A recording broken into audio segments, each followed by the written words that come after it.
Okay, your power has gone out. This is how you start up the generator. This is the power panel. What you're going to do is, obviously the lights aren't going to be on because the power's not on, but you're going to turn off the main breaker, which is a 200 amp system. Then what you're going to do is you're going to turn off every one of these breakers.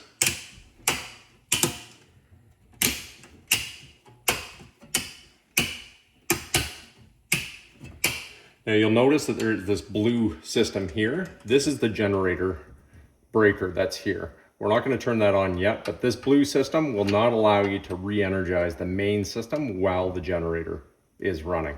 We're going to go outside now to show you how to hook up the generator. But everything stays off until that generator is running.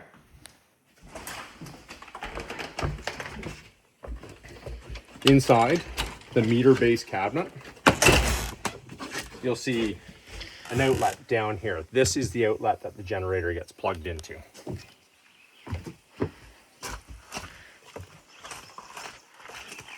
Now the generator is in this cabinet here.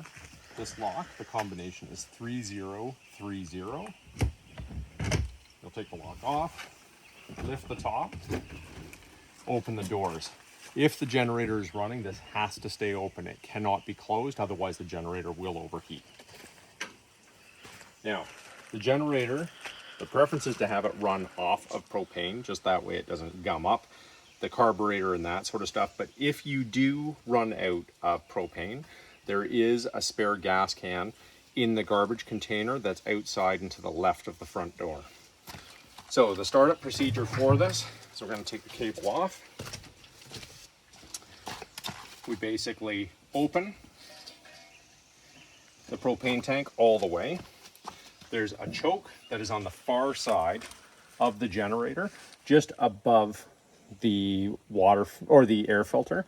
You're going to push it as far from you as you can get it. It's a little plastic handle. There's also instructions that are up on top of the generator if you have other questions about it. Now, to actually start it, you're going to turn this knob here to the propane. If you run it on propane, you've got to use gas, which is filled in up top here. You'd flip this over to the gas side. So it would basically turn this arrow to gas. With this one, we're going to go over to here. This red light shows that it's ready to go. This is the start button. So once it starts once, you're going to switch the choke back to run, which is pulling it back towards you.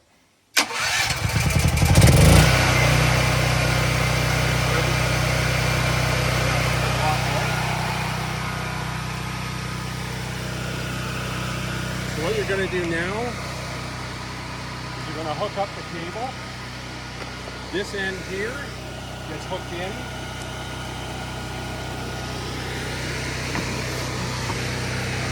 What you're going to look at is this steel piece here, and there's little tabs, so you can't hook it up incorrectly, but there's little tabs or notches. You're going to open this all the way up.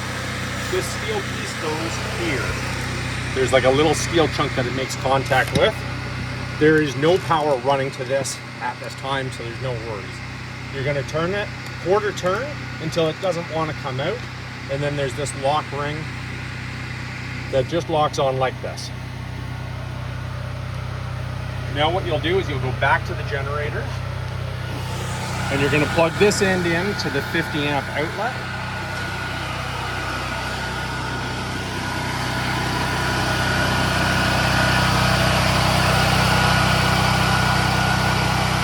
You will grab it like this.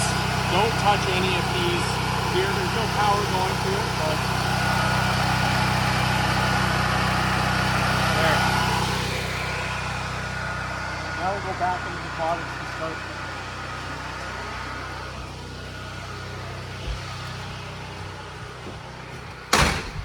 So once in the cottage, now you can activate this 50 amp breaker, which we turn over. You'll notice that this slides with it. You cannot turn that 200 amp back on.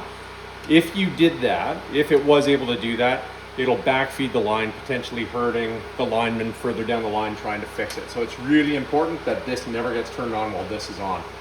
Now what you can do is you can start turning on all of the breakers that have these green dots. Do not turn on the ones with the red dots. Those will draw far too much power.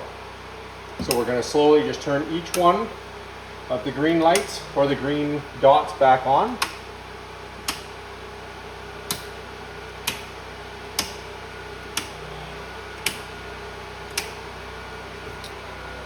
This will give you lights through the cottage, it will give you the fridge, it'll give you the water pump. What it won't give you is any of the electronics. The electronics cannot run off of a generator. The power is too unstable and will damage things like the TV, the internet, that sort of stuff. But in each one of these cases, this will be enough to kind of get you going. You can run it as long as you need. I wouldn't recommend that you run it all day, all night. It's noisy. You run it out of gas pretty quick, and you just don't need it when you're sleeping. But if you need it to run the water or anything like that, you're good to go, as well as the fridge. The fridge runs as well. Now, if power comes back on, and how you'll know that power is back on is you'll hear the neighbor's generators shut down. Once that comes back on, what you're going to do is you're going to reverse the whole process. So you're going to turn off all of the green ones that you turned on. And then what you're going to do is you're going to turn off the 50 amp outlet. You're going to go back outside.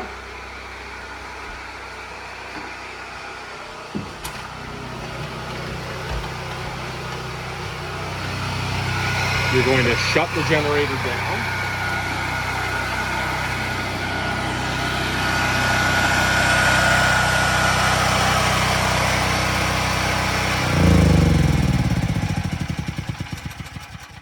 Now for it to shut down, it has to be directly in line with this. If it's off just a little bit, it will keep running, so you'll know it obviously when the generator turns off. And then all you're going to do is you're going to turn the propane tank off. You're going to unplug from here. Remember, there is no power inside. Everything has been de-energized.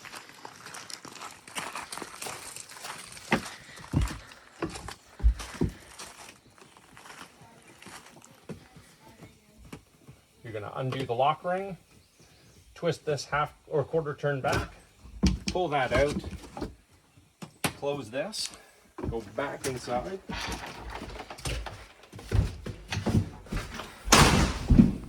And now that the 50 amp is off, you can slide the interlock back over, 200 amp service back on, and then you can start to re-energize every one of the circuits.